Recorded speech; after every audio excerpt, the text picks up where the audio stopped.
Hello everyone, स्वागत है आप सबका हमारे चैनल स्कॉलर्स विजन पर। देखिए, आज जो हमारा टॉपिक है संविधान की विशेषताएं, है ना। Features of the Indian constitution, इसके बारे में हम लोग पढ़ेंगे। इसके कुल 4 पार्ट्स होंगे और ये जो है फर्स्ट पार्ट है उस सीरीज़ का। और इस सीरीज़ में हम लोग इस बात को बहुत अच्छे से जानेंगे कि जो भारतीय संविधान है इसकी क्या क्या विशेषताएँ हैं। विशेषताओं की अगर बात करें तो इसकी जो पहली विशेषता है वो ये है कि सबसे लंबा लिखित संविधान है हमारा भारतीय संविधान। विश्व का सबसे लंबा लिखित संविधान है, ध्यान रखिएगा।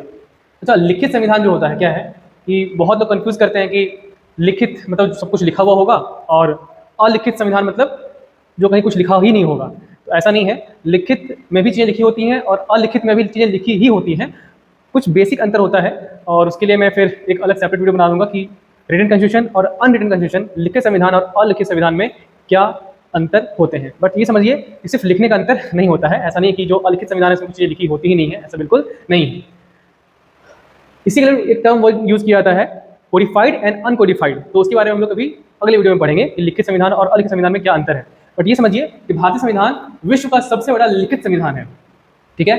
और संविधान को 2 वर्गों में विभाजित किया जाता है। एक लिखित, जैसे कि अमेरिका संविधान है, ये लिखा हुआ है। और दूसरा अलिखित, जैसे कि ब्रिटेन का संविधान, जो कि अलिखित है, लिखा हुआ नहीं है। तो फिर वही बात, ऐसा नहीं कि लिखा हुआ नहीं है, चीज़ें लिखी गई हैं लेकिन इसमें कुछ अंतर है। इससे नेक्स्ट वीडियो में बात करेंगे। फिर कह रहा है भारत का संविधान विश्व का सबसे लंबा लिखित संविधान है। मूल रूप से मतलब मूल रूप अर्थात जब ये शुरुआत में बना था संविधान के, जब सबसे पहले संविधान का निर्माण हुआ तब मीन्स 1949 में इसमें कुल एक प्रस्तावना, इसको प्रीएम्बल भी बोलते हैं इंग्लिश में, ठीक है। 395 आर्टिकल्स थे और 22 पार्ट्स थे उस टाइम। 22 भागों में विभक्त किया गया था संविधान को और कुल 8 अनुसूचियां थी। प्रस्तावना क्या है, आर्टिकल्स क्या होते हैं, अनुसूचियां क्या है, डिफरेंट पार्ट्स ऑफ कॉन्स्टिट्यूशन क्या है, अगर ये सब भी जानना है तो उसके लिए सेपरेट वीडियो बनाया जा चुका है, कभी आप उसको भी फाइंड आउट कर सकते हैं। अब बात करें अगर अभी के समय की, वर्तमान समय की, 2024 की, तो वर्तमान में इसमें एक प्रस्तावना है। 448 अनुच्छेद हो गए हैं, पहले 395 थे और अभी कुल 448 आर्टिकल्स हैं।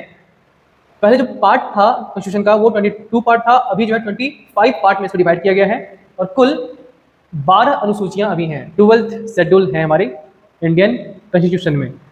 पहले इनकी संख्या 8 थी, अब 12 है। और कुल मिलाकर अब तक 104 बार संविधान में अमेंडमेंट किया गया है, उसमें संविधान में सुधार किए। नेक्स्ट अगर बात करें तो भारतीय संविधान के बारे में ये कहा जाता है यह विभिन्न स्रोतों से विहित है।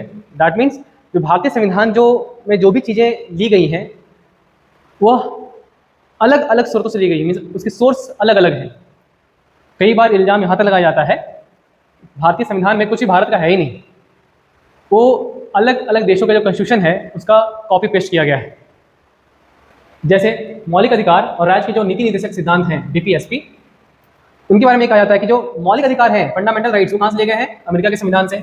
और जो DPSP का कॉन्सेप्ट है वो लिया गया है आयरलैंड से।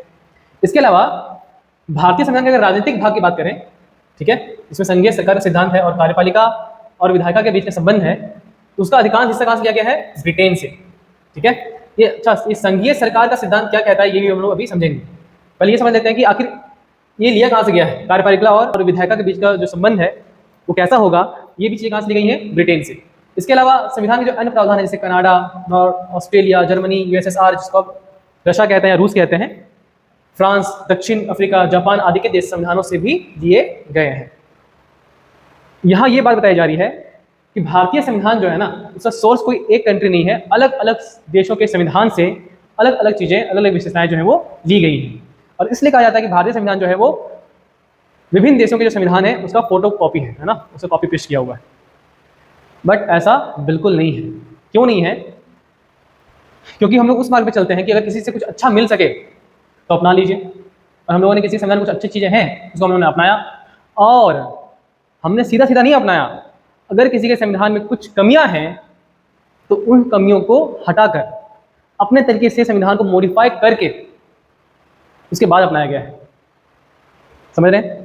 मतलब एज इट इज़ नहीं अपना लिया गया। हमारे देश के परिस्थितियों के अनुकूल जो चीज़ें ठीक थी उसको हमने अपनाया है, और जो चीज़ ठीक नहीं थी उसको अपने अनुकूल बनाया है तब अपनाया है। इसलिए किसी देश के संविधान का फोटोकॉपी कहना या कॉपी पेस्ट कहना ये सरासर गलत है। ठीक है, अब बढ़ते हैं आगे। हाँ, मैं बात करता संघीय सरकार का सिद्धांत। ये क्या कहता है समझिए। अगर एम लक्ष्मीकांत की बुक आप पढ़ेंगे और उनका जो इंग्लिश वर्जन है, ठीक है, तो उसमें ये जो वर्ड यूज किया गया है संघीय सरकार का सिद्धांत, इसके जगह जो इंग्लिश टर्म यूज किया गया है वो है principle of cabinet government, of the cabinet government. ये क्या है? तो यहां फेडरल गवर्नमेंट की बात नहीं कर रहे हैं, यहां बात कर रहे हैं प्रिंसिपल ऑफ कैबिनेट गवर्नमेंट। ये क्या कहता है? प्रिंसिपल ऑफ कैबिनेट गवर्नमेंट बात करता है collective responsibility of the government. That means ये क्या कहता है कि जो भी काम सरकार कर रही है वो सभी कामों के लिए एज अ होल जो कैबिनेट मिनिस्टर है, जो कैबिनेट है, जो कि काउंसिल ऑफ मिनिस्टर्स का एक भाग है, COM, तो सभी कैबिनेट और COM means council of ministers जो है एक संपूर्ण रूप से लोकसभा के प्रति उत्तरदायी होंगे और एज अ टीम वर्क करेंगे और जो भी एक्शंस लिए जा रहे हैं सरकार के द्वारा उसके लिए कलेक्टिवली रेस्पॉन्सिबल होंगे। बात करें अगर संविधान के तीसरी विशेषता की, तो इसका नाम कहा जाता है कि नम्यता और अनम्यता का समन्वय। अर्थात नम्यता का जो वर्ड यूज किया जाता है इंग्लिश वर्ड वो होता है रिजिड, कठोर, है ना, और अनम्यता का जो वर्ड यूज किया जाता है वो वर्ड यूज किया जाता है फ्लेक्सिबल, यानी कि लचीला। दोनों मतलब क्या समझते हैं कि संविधान को नम्यता और अनम्यता की दृष्टि से भी दो भागों में विभाजित किया जाता है। अगर किसी देश का जो संविधान है उसमें कुछ अगर चेंजेस लाने हैं और वो चेंजेस अगर आसानी से लाया जा सकता है तो कहलाएगा फ्लेक्सिबल। वहीं अगर किसी देश के संविधान में कुछ चेंजेस लाने के लिए अगर विशेष प्रक्रिया की जरूरत होती है या जो बहुत मुश्किल होता है उसको चेंज करना, वो कहलाता है कठोर, यानी कि रिजिड कॉन्स्टिट्यूशन। फॉर एग्जाम्पल अगर बात करें तो ये क्या कर रहा है, कठोर या अनम्य संविधान उसे माना जाता है जिसमें संशोधन करने के लिए विशेष प्रक्रिया की आवश्यकता हो। ये विशेष प्रक्रिया क्या है ये हम लोग समझेंगे भारत के संदर्भ में भी। विशेष प्रक्रिया भारत में क्या है? फॉर एग्जाम्पल जो अमेरिकी संविधान है वो बहुत कठोर है, उसमें चेंजेस लाना बहुत मुश्किल काम है, उसमें कुछ भी अगर चेंज करना है आपको तो ये बहुत डिफिकल्ट वर्क है। वहीं अगर बात करें लचीला या नम्य संविधान की, तो लचीला या नम्य संविधान वह कहलाता है जिसमें संशोधन की प्रक्रिया वही हो जैसे किसी आम कानून के निर्माण की होती है। जैसे कि एग्जांपल है ब्रिटेन का संविधान, मतलब जहां का संविधान में कुछ चेंजेस तो उसे उसी प्रक्रिया से उसमें चेंजेस लाए जा सकते हैं जिस प्रक्रिया से कोई आम कानून बनाया जाता है, तो सामान्य बहुमत की प्रक्रिया से। उसको बोलते हैं लचीला संविधान, जैसे कि ब्रिटेन का है। वहाँ पर अगर आपको संविधान में कोई चेंजेस लाने हैं तो उसके लिए कोई विशेष प्रक्रिया नहीं है, जैसे आम कानून वहाँ पर पास होते हैं सामान्य बहुमत से, तो सामान्य विधि प्रक्रिया है वहाँ पर, उसी से संविधान में संशोधन भी उसी प्रक्रिया से किया जा सकता है। ठीक है, इसको बोलेंगे लचीला। बात करें भारतीय संविधान की, तो भारत का जो संविधान है वो ना तो लचीला है और ना ही कठोर है, मतलब बहुत ज़्यादा फ्लेक्सिबल भी नहीं है और बहुत ज़्यादा रिजिड भी नहीं है, बल्कि दोनों का मिला जुला रूप है। दोनों का मिला जुला रूप है मीन्स फ्लेक्सिबल भी है और रिजिड भी है। कैसे है इसको हम लोग कुछ उदाहरण के साथ समझते हैं। अगर हम लोग आर्टिकल 368 की बात करें तो आर्टिकल 368 के अंतर्गत दो तरह के अमेंडमेंट की बात की जाती है। Two types of amendment. ठीक है, दो प्रकार से संविधान संशोधन की बात की जाती है। पहला तरीका है, इसको बोलते हैं by special majority. Special majority.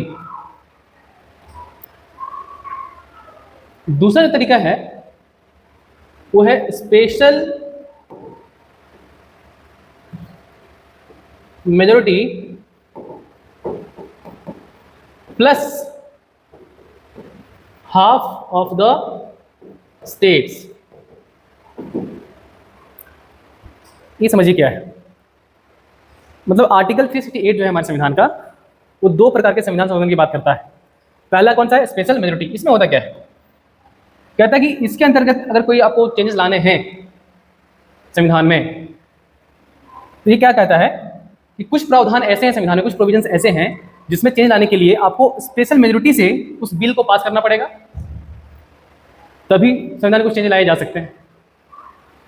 वहीं कुछ प्रोविजंस ऐसे हैं जिनमें चेंज करने के लिए आपको स्पेशल मेजोरिटी के साथ साथ जो हाफ ऑफ द स्टेट्स हैं, जितने राज्य हैं उसमें से आधे राज्यों का अनुमोदन जरूरी होगा, उनकी स्वीकृति अनिवार्य होगी। समझ रही बात? तो स्पेशल मेजोरिटी क्या कहता है कि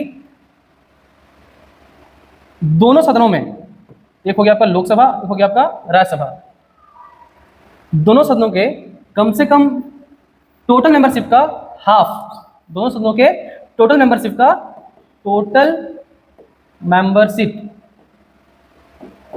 सदस्यों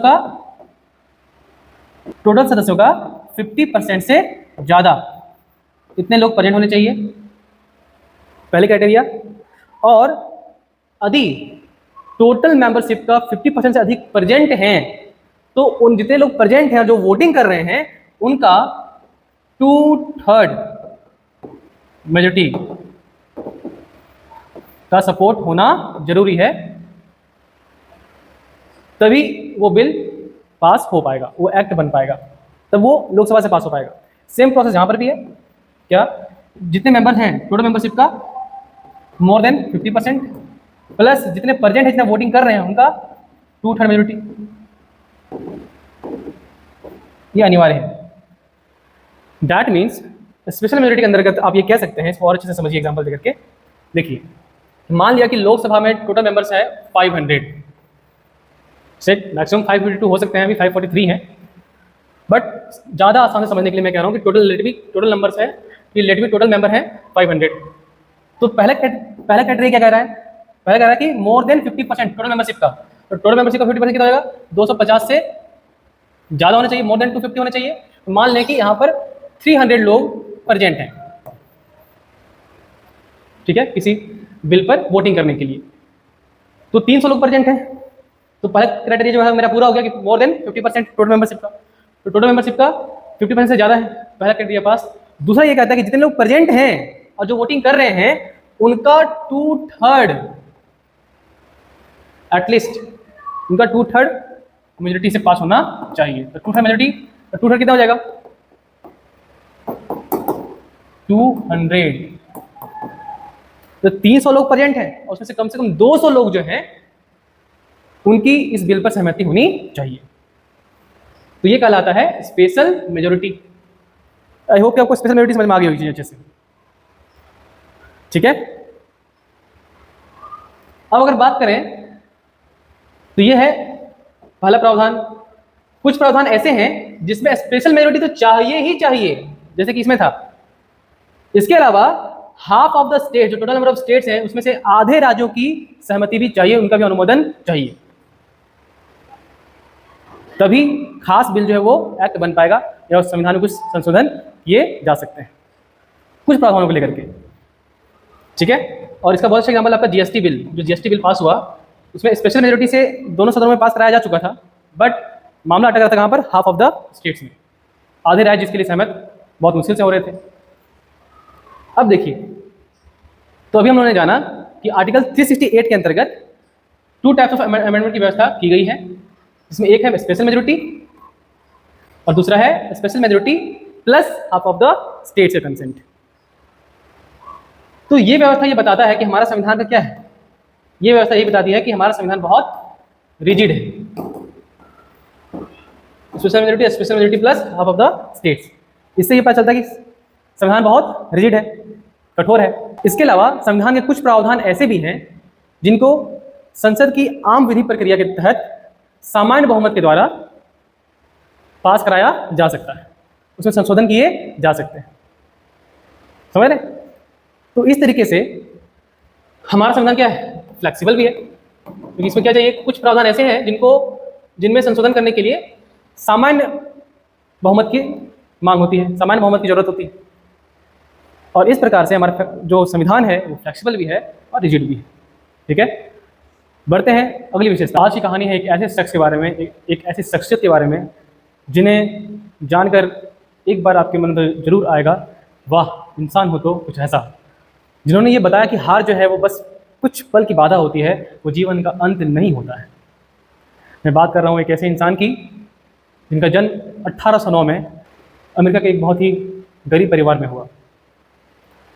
उनके पिता किसान का काम करते थे और ये व्यक्ति बचपन से इतना जुझारू था, इतना मेहनती था, इसकी कोई हद नहीं थी। जब ये व्यक्ति 21 साल के हुए तो इन्होंने एक व्यापार शुरू किया और वो व्यापार बहुत जल्दी ही डूब गया। फिर 22 साल की उम्र में इन्होंने एक चुनाव लड़ा, चुनाव हार गए। 26 साल की उम्र में इनकी पत्नी का देहांत हो गया। 27 साल की उम्र में इन्होंने अपना मानसिक संतुलन खो दिया। स्थिति इतनी गंभीर थी कि कई सालों तक इन्हें हॉस्पिटलाइज रखना पड़ा। फिर वही है ना, परिस्थितियों से हारे नहीं है, उनसे लड़े और फिर एक बार उठकर खड़े हुए। 34 साल की उम्र में इन्होंने पहली बार कांग्रेस का चुनाव लड़ा। कांग्रेस इनको समझ में नहीं आ रही वो बात, तो समझना कि जो भारतीय संसद का जो लोकसभा है, ठीक वैसे ही अमेरिका में जो लोकसभा है उसको कांग्रेस कहते हैं, हाउस ऑफ रिप्रेजेंटेटिव्स कहते हैं, बट उसको सामान्य भाषा में कांग्रेस समझ लीजिए। तो वो भी हार गए। फिर 45 की उम्र में इन्होंने फिर से चुनाव लड़ा और इस बार चुनाव लड़ा सीनेट का। सीनेट जो होता है वो समथिंग लाइक कह लीजिए अपने यहाँ का राज्यसभा। उस चुनाव में भी हार गए। 47 की उम्र में इन्होंने फिर से चुनाव लड़ा उपराष्ट्रपति का, वाइस प्रेसिडेंट का। इस बार भी वो चुनाव हार गए। एक के बाद एक इतनी सारी हार मिलने के बावजूद भी उनका ये जज्बा था, ये जुनून था और मन में विश्वास था, जो कभी हार मानने वाले नहीं थे। इतना ही नहीं, फिर 49 की उम्र में इन्होंने फिर से सीनेट का चुनाव लड़ा और इस बार भी उनकी हार हो गई। हार तो मानने वाले थे नहीं, फिर से इन्होंने चुनाव लड़ा 52 की उम्र में और इस बार जो चुनाव लड़ा वो लड़ा प्रेसिडेंट का, प्रेसिडेंट ऑफ अमेरिका का। 52 की उम्र में प्रेसिडेंट ऑफ अमेरिका का चुनाव लड़ने के बाद फाइनली ईयर ये जीत गए और अमेरिका के 16th प्रेसिडेंट बने, 16वें राष्ट्रपति के रूप में चुने गए। मैं जिस शख्स की बात कर रहा हूँ उनका नाम है अब्राहम लिंकन। जी हाँ, कई कामों के लिए फेमस हैं।